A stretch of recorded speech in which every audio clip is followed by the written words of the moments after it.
All right, I'm really excited about this one.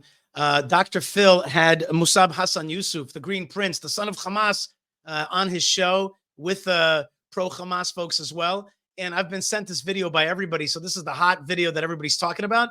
And I wanted to cover it. So let's get right into it. Here's Dr. Phil. What's up? It's good to meet you. It's nice to meet you as well. You grew up being indoctrinated by Hamas, and your father was one of the co-founders. What did they teach you from an early age about Jews? There's lots of hatred in that culture against the Jewish people. It's not a secret.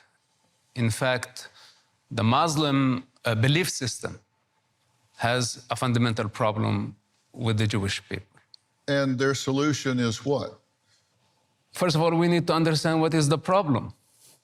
Because from a personal experience with the Jewish people, all I saw, the most amazing, most productive, and most successful nation in the world that don't harm anyone else.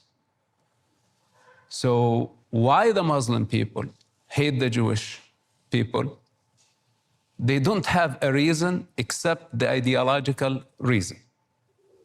And that is, in some Islamic texts, they say that Muhammad had a problem with the Jews, and Muhammad is their prophet, so they follow his footsteps. But in reality, Muhammad did not write a word that says anything against the Jewish people. You can say hatred as one motive, but it's not only hatred. It's human delusion, it's envy, it's anger. But there's a difference between... Wait, so now before we go on to another topic, I think it's very important to say something, which is notice that just as Dr. Phil asks Mosab Hassan Yousef, he asks him, like, what is the root of the conflict? And basically what he doesn't say, but I want to clear it up, I think he means it, which is it's not about land. It's not about rights. It's not about the two-state solution. The West is constantly telling us that what the conflict is actually about is some kind of like thing that you could appease that's lacking for the Arabs. And if you could only give him this thing, then everything will be fine. Give him some more land. Give him more rights. Give him more equalities. Give him more food. Give them something to appease them, and you'll see that everything's going to be fine. And what people that know say to you immediately is like, that's not what it's about. There is a deep-seated religious ideology against the Jews, and certainly against Israel. And I don't know if it's fair to say that it's not in the Quran like Mosab Hassan Yousef. I've read the Quran myself, and there are plenty of anti-Semitic statements in the Quran itself. But okay, the point is that there's a religious conflict here. Now, people don't like to hear that. Like, no, it's not a religious conflict. I know many Israelis who don't want to hear that, but that's the truth. There's a religious element here. There's a religious element, and the land issue is part of the religious element. Let me explain.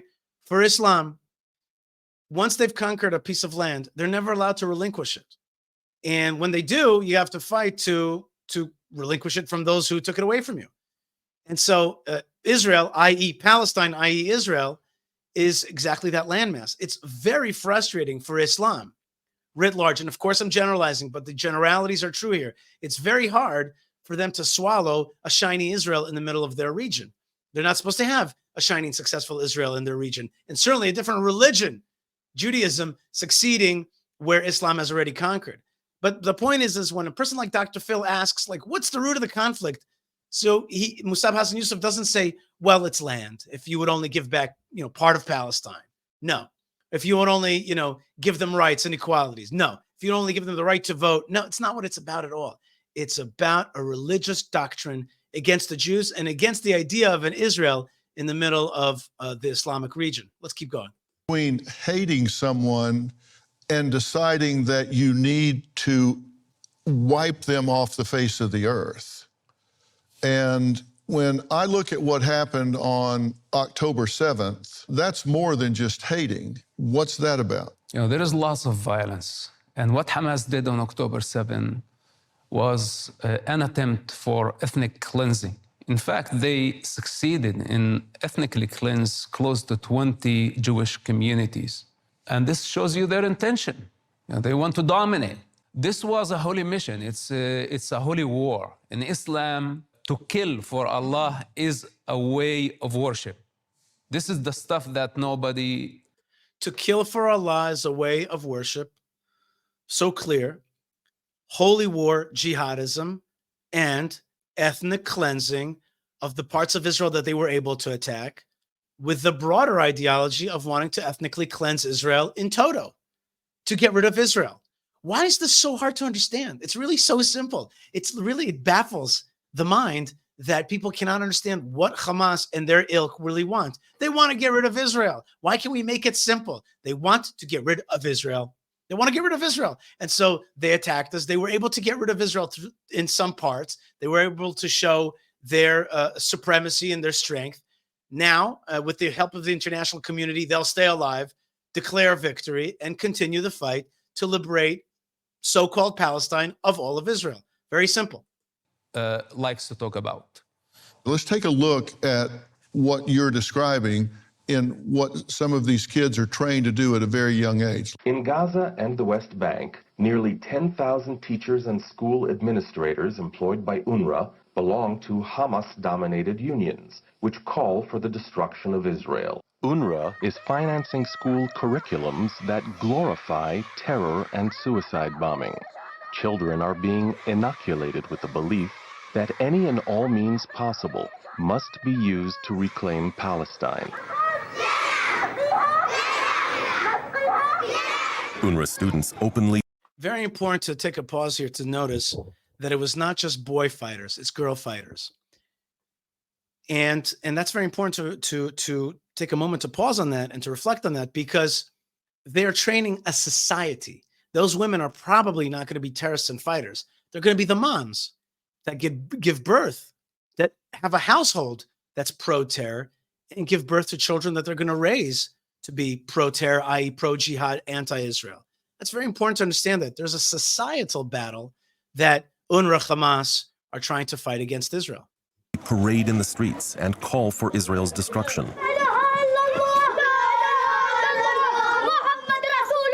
All of this occurs in plain sight, within the watchful eye of UNRWA teachers. These students are between the ages of 8 and 10 and have already received military training.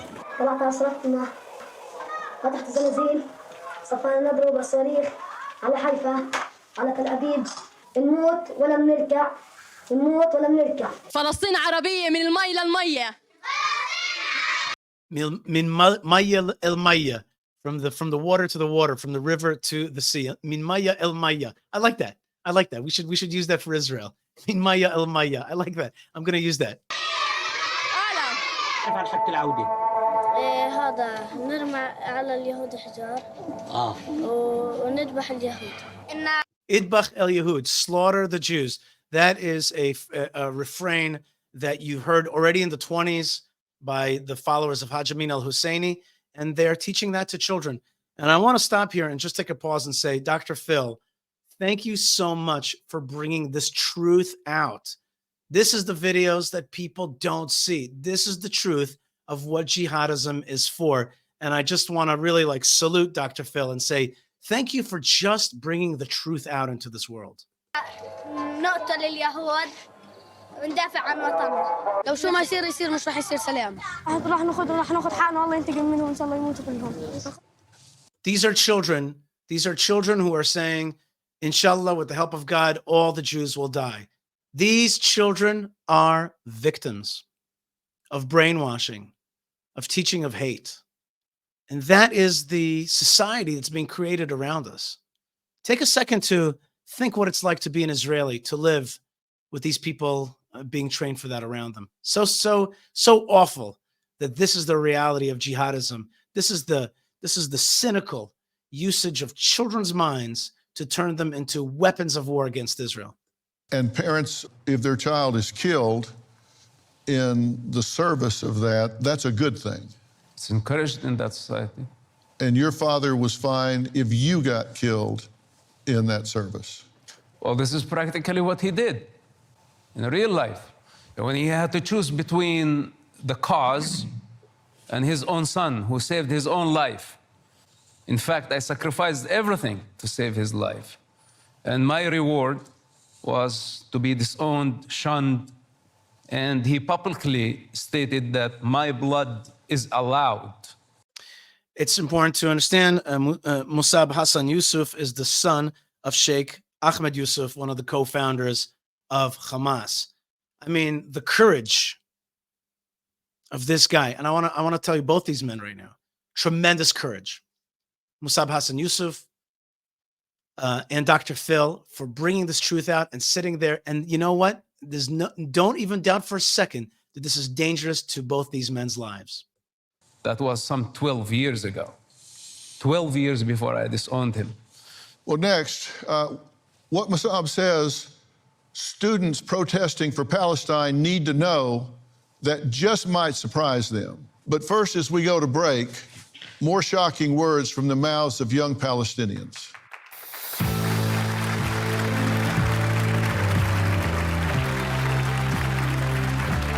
All right, Dr. بيدرسوك عن المقاومة؟ شو بيقولوا لك؟ انه احنا لازم جميعنا نأيد المقاومة، والمقاومين هم اللي لازم يرجعون لبلدنا.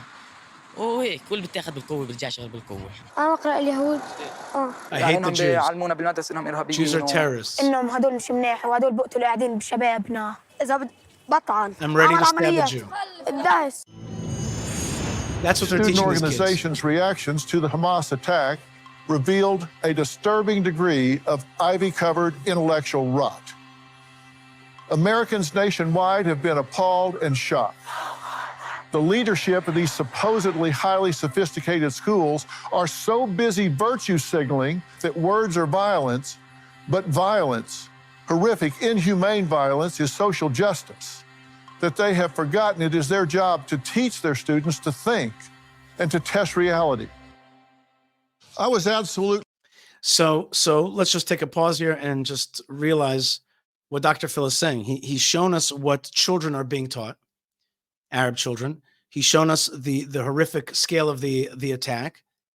And now he's showing us that in the so-called West, young people are also being used to attack Israel. They're buying into the righteousness of the Nazi-like Hamas ideology. Here's the son of the Hamas founder being like, do you understand what this ideology is? It's anti-West, it's anti-Israel, it's anti the world. It's anti the world order. You know, it's there to cause us all to submit to their form of jihadism and that ideology, and that it would be pervasive on American campuses, bastions of liberty and freedom. It's an amazing success, I have to say, for the jihad teachers and for their backers in Iran, in Russia, and China, whoever it is that backs this infiltration of the mind in America. Outraged about what was happening on college campuses, and I could not remain silent. I posted that message and more on social media. I'm here with Mosab Yousef, son of the Hamas co-founder. He turned his back on Hamas and is estranged from his family. He wrote a book, and here's what he says about these college protesters. I love Hamas. I think Hamas... Oh, you love a terrorist organization. Interesting. Harvard Square. They should be all exterminated. And their kids, their mothers, their children, just like Hitler. To all those students, I say that it's very disappointing to see Americans supporting Hamas and thinking that Hamas is a cool thing. Israel, go to hell!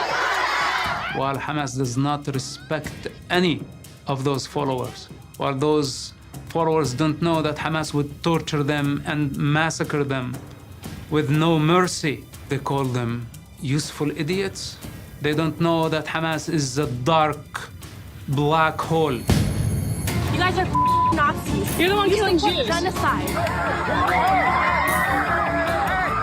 You have no idea what you're talking about. I am being emotional. I have the right to be emotional because I speak on behalf of the children as a Palestinian child. Majority of people lack purpose.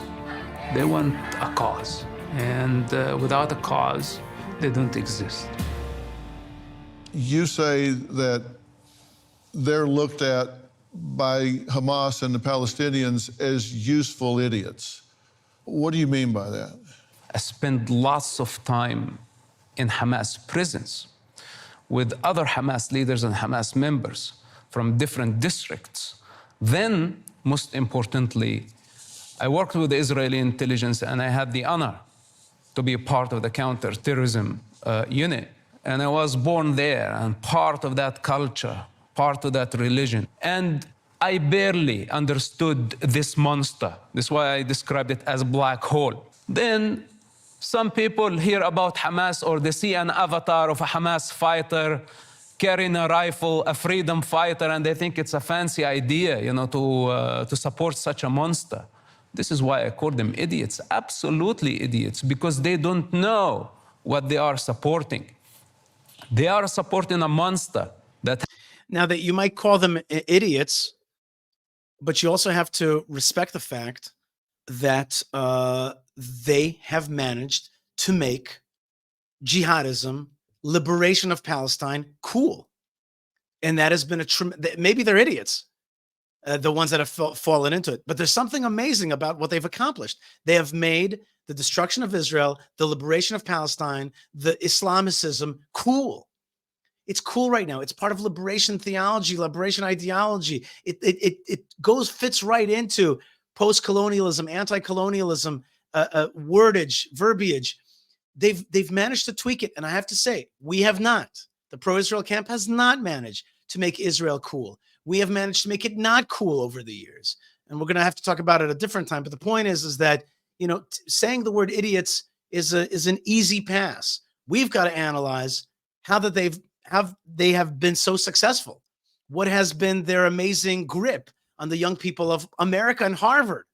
And so we have to, you know, and I'm always cautioning folks, don't just diss your enemies, respect them, and ask yourself, how come that they have done so well to hurt the image of Israel and to promote the images of Hamas? And part of it is that people don't understand that violence is actually sexy. Violence sells. Violence against Israel sells. And that's an important thing. So when we show them to be, you know, just violent animals, what we don't understand is that actually works in their favor. When we show them to be weak, tunnel rats, hiding behind women and children, rapists, then they don't look so good. We have to attack their manliness. We have to attack their success. We have to make them look weak. And we have to debase them. We have to weaken their standing in society. But when you talk about their violence, that doesn't always make them look bad. In some ways, it makes them look strong and good. That's part of the rules of the Middle East. All right, let's keep going. Has been hijacking an entire society and endangering the entire Middle East, pushing the world towards a global war. Instead of condemning such a monster that they just committed ethnic cleansing against innocent people, then kidnapped hundreds of hostages, then used their own people as human shields. And none of those pro-Palestine people condemned Hamas up to this day.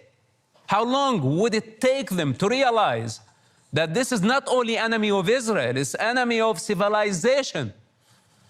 So when I see protesters on campuses like Harvard, of course I was outraged. I am still outraged. What's happening is insanity. Those pro-Palestine people need to go to a mental asylum.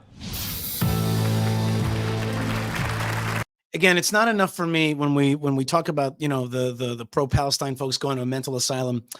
The analysis has to be deeper, which is, how have they succeeded? How have they plugged in? Or where has Israel failed? And I think that in part it's failed because it doesn't understand what the good image of Israel is. And the good image of Israel is not as a liberal country, but as a strong country that pushes back against jihadism. And the best images of Israel are, the best icons of Israel are Samson and King David and the Maccabees and the 6-Day War and the Uzi gun and the Fauda show. When Israel is strong, people respect it and fear it. But what has happened is that Israel has tried fruitlessly and maybe counterproductively to show itself as a liberal country, and Hamas is anything but liberal. So ask yourself, what is attractive on American campuses? Is it liberalism and progressivism, or is it the strength that Hamas is showing? And so oftentimes I think that Israel miscalculates what is actually attractive. So again, I don't like to just dismiss Palestinianism, Hamasism, jihadism as dumb and all the followers are crazy and dumb. There's a truth that there's a certain stupidity, right? They are useful idiots on one level, but on the other level, let's ask ourselves, what has made them successful? And sometimes I see like pro-Hasbara organizations celebrating their own little successes, and I'm like, have we really succeeded? Is American campuses or global campuses more pro-Israel or less pro-Israel today than they were 10 years ago? So in a sense, we have failed. We have failed to create a narrative that is sexy, that is attractive, that people want to be part of, and the other side has succeeded.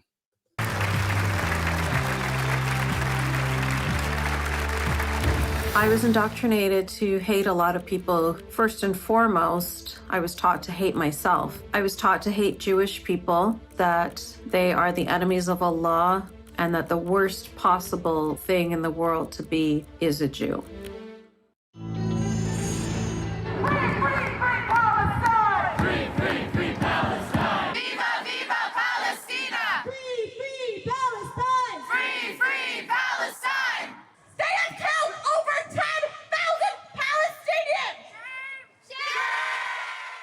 You're seeing what has been happening on college campuses everywhere. And joining me now are seniors from the University of Michigan, Selma and Zainab. Thank you both for being here. Thank you for having us. Anything you want to say in response to what's been said so far? Well, absolutely. I believe that this conversation is being contextualized in the wrong way. I believe that it's being discussed under the notion that this is a religious war, that this is a conflict between Arabs and Jews, and that Hamas is central to Palestinian suffering or Palestinian resistance. And I think I want to give a bit more historical context of why we're actually fighting for Palestine. When we say that we're pro-Palestine, we're not advocating for any military group. We're advocating for the total liberation of all oppressed peoples. I get the contextualization. All right, so all right, she is doing, notice very carefully what she's doing. She's putting it back on non-jihadism, which is not an attractive brand towards the West, right? It is an attractive brand, but when you're on the Dr. Phil, you don't want to be like, yeah, jihadism, we're here to, destroy Israel and destroy the West and all that kind of stuff. You don't want to say that. So you want to say, no, it's actually about oppressed peoples, right? It's about oppressed peoples everywhere. There's intersectionality. There is oppressed people everywhere. And the liberation of all of Palestine from the white colonialist conqueror Israel, right? That's their narrative, is what this is about. So this is not some kind of religious business. It's about liberation of peoples, right? That Israel is actually the greatest anti-colonialist enterprise, that Israel is the return of the Jewish people to the land of Israel, to their ancestral homeland, that we're indigenous to the land of Israel, and that we are standing up against the great colonialization of Islam and also the West, and that we are trying to come back to our homeland and live in it as our right. That's not within her discussion of liberation of all peoples, right? So she wants to do two things here. One, she wants to get rid of the jihad narrative, although she perfectly believes it, and behind different doors they will go crazy on pro-jihadism. She wants to distance jihadism from the Dr. Phil show, and she wants to distance Israel's rights as an indigenous group back to its ancestral homeland. She wants to say the Palestinians, and she's going to rewrite history to tell us that the so-called Palestinians, this created narrative, that is the proper return of ancestral peoples to their land and the fight for all indigenous peoples. But I also get a lot of buzzwords strung together. But I'm asking you what you think and you believe. Let's start with what happened on October 7th. Do you endorse that? I reject the premise of that question, because I don't believe that the person asking me that question has the moral authority to ask it until they first and foremost condemn the violent formation of Israel and the ensuing Palestinian deaths. And in fact, I find it unfair that advocates for Palestine are first forced to preemptively condemn acts of violence before their platform is considered legitimate. It plays. This girl is smart. She's smart. She's really smart. I love that. Really, I'm one of these guys. I just respect my enemies. Like, that was awesome. She was like, I reject the premise of the question. What do you want me to now say? I condemn Palestine. I condemn Hamas. I condemn Israel in toto, and therefore Hamas happened why it happened. But it's brilliant, really. She's just like, wait a minute. What do you mean Hamas attacking Israel? Israel shouldn't be there in the first place. And so, really, hats off. Great job on the Dr. Phil show, reframing it in the anti-Israel way of thinking. Into Islamophobic tropes. Islamophobic tropes. Yes. Well, let's just get down to right and wrong. Okay. Wait a minute. Before we get down to right and wrong, really, what she's saying is, and here's the question, she's doing it so smartly, but the real answer is very simple. She's saying Israel's illegitimate. That's what she's saying. Israel is not legitimate in the first place. So all this stuff that you're talking about is meaningless. It's not legitimate. And the only thing that Dr. Phil could say here properly, in my opinion, is, but Israel is legitimate. Israel has every right to its homeland. It is legitimate. It's legitimate in many different ways. It's legitimate because they purchased land. They won it in wars. It's their ancestral religious homeland. It's mentioned in both the Bible, in the Christian texts, and in the Muslim texts. It's all about the Jewish people's right to the land of Israel. They have the right. Allah gave them that right. You deny Allah. You deny history. You deny their legitimate rights. That's the only question that's the only retort to her claim that Israel's illegitimate altogether. Any other question is going to be smaller than her grander claim. Again, kol hakavod, like all the respect to her way of doing it. And if you don't want to answer the question, that is an answer.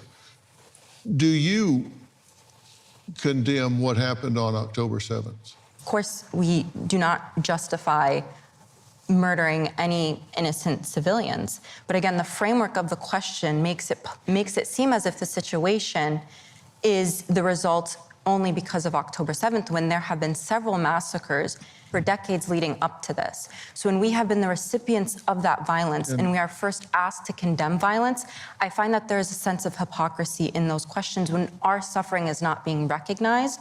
And the first thing we're asked is to condemn. What do you think is? Again, just brilliant strategy, brilliant, well thought out strategy. I'm not going to condemn it. There's been massacres against our people, so that's what happens. But the real claim has to be, no, the Jewish people have every right to that land. They are pushing back on your attacks. That's right. If you want to go back in history, you are the originators of the attackers. The Palestine is a replacement of Israel altogether. You do not, and this is the question that he should have said to them. Do you think that Israel has a legitimate right to exist? And then they would have said no. They would have definitely said no. And so Dr. Phil did not hit the point right here. Had he said to them, well, wait a minute, so you don't believe Israel has a right to exist? And they would have been like, no.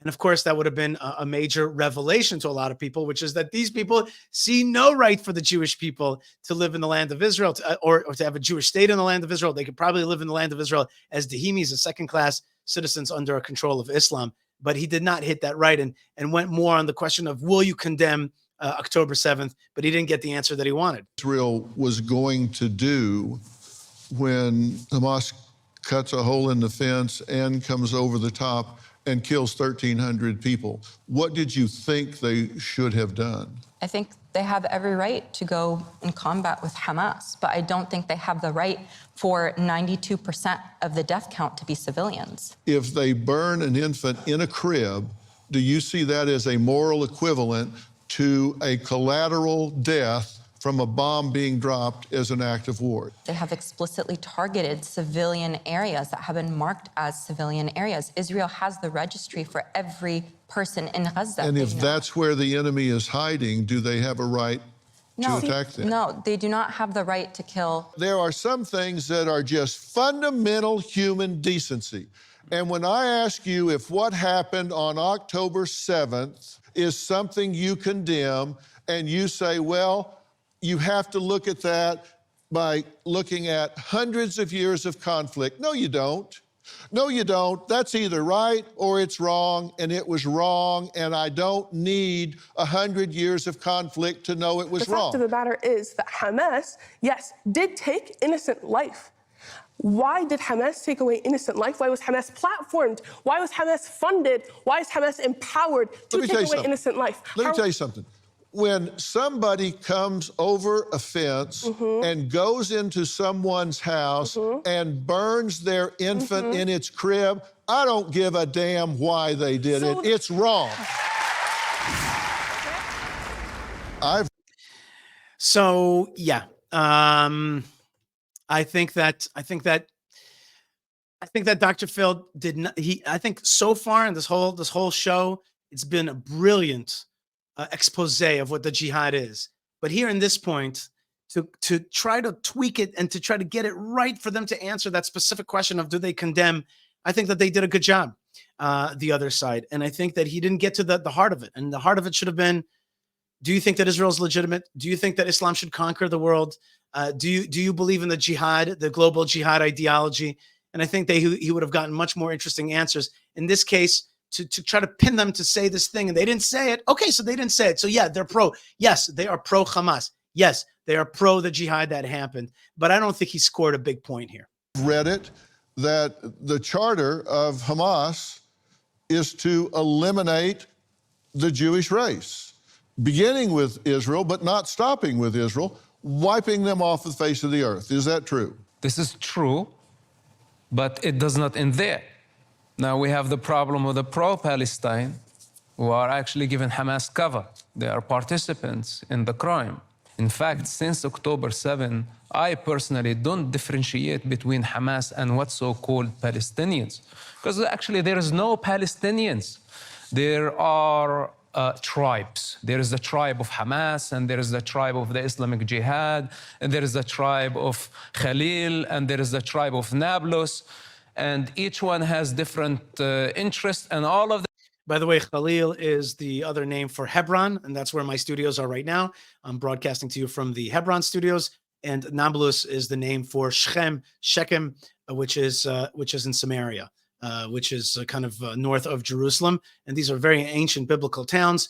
And today, they are largely controlled by the Palestinian Authority, which is a gateway for Hamas ideology. Them are conflicted. If they did not have Israel as the common enemy, they would kill each other.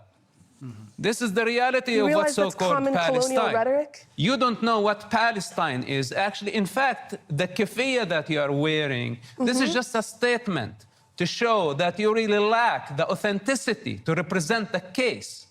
And what's so-called the cause, you know, this is a human problem. So you just... The cause...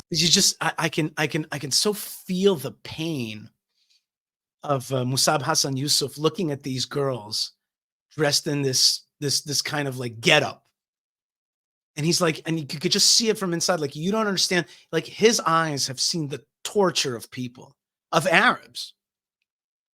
Right? I myself know many Arabs who have been tortured by the PA, by the Hamas. I know them personally, and I could see in his eyes the frustration at seeing this. What he understands is a useful idiot sitting there with this getup, thinking that they're representing something when they, in his mind, he understands it, I think correctly, as being the front for a murderous regime that wants to subjectify everybody, certainly women and different, different religions and Christianity and Israel and the Jews, everybody in the West, everybody, and Arabs. And that's what I think hurts him. In his mind, I think he is an Arab, a proud Arab, and he understands the destructive element of these things, and he sees these young girls who could be going to an American college and opening their whole life to dreams, succumbing to this nightmare of jihadism and being its representative. Must die. I think enough is enough, and now it's proven, and you are helping Hamas to prove it to the world that Palestine depends on the destruction of the state of Israel. And this is not acceptable, and we are not going to agree to it. And I tell you something, for the next 10 or 20 years, the Palestinian people will pay the bill that Hamas is caused today. and most likely in blood. To you, Hamas and Palestinians are the same. They're one and the same. After October 7, yes, there is no difference. Really? The vast majority of the Palestinian people support Hamas. Really? This is a fact. This is proven by statistics, and your silence now. You cannot even condemn Hamas and say that what they did on October 7 was an act of a savage group. You don't have that power. Said I condemn. On what authority do you speak? question. You only speak on the authority of Hamas propaganda. No, why do you say that I'm speaking on the authority of Hamas propaganda? Because when if you were a decent human being, you can say that the thousands were killed on October 7. That was a crime against humanity. It was a genocide.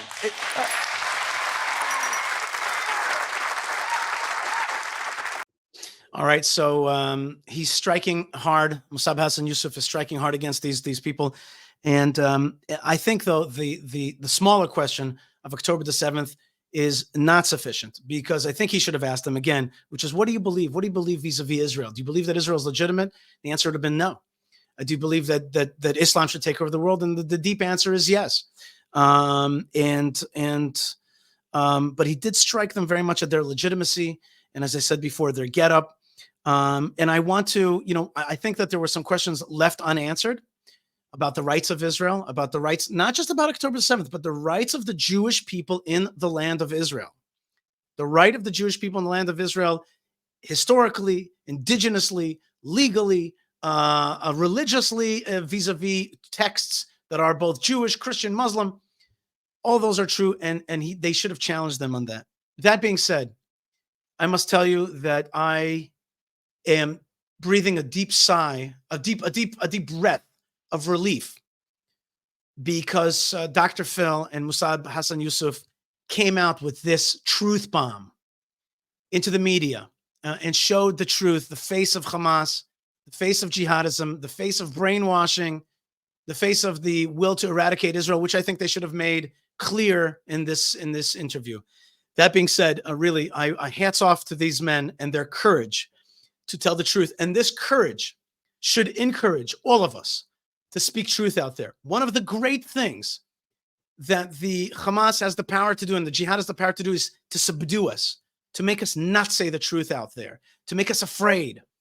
And the courage of these two men to get out there and say the truth is itself an encouraging thing. It gives me faith in humanity, and in God, and in Arabs, and in Christians, and in people like Dr. Phil, and in people like Mosab Hassan Yousef from different walks of life, to come out and say the truth in general. The world stands on truth. Lies destroy this world. I'm reading a book right now about Hitler and about World War II and its history, like a deep history of it. One thing I've learned is that Hitler was a master of lies, lies, and propaganda, endless lies. And that there's this breath of fresh air that's been put out into the world, and that I also have the merit to show this video and to discuss it with you is a very powerful gift. One of God's greatest gifts is the gift of saying the truth, of living a life of truth, of exposing lies, and thereby allowing truth to come back out into the world. This world that is controlled so much by the algorithm, and by Chinese algorithms, and by news media that feeds us endless lies. The fact that these men got out there, and that their station, and that this video has been seen far and wide, is a great merit to this world, and it's a merit for me that I've been able to show it to you. Please help me keep broadcasting by subscribing to this channel, Yishai Fleisher TV. I thank you and bless you from the good land, the land of Israel, and shalom.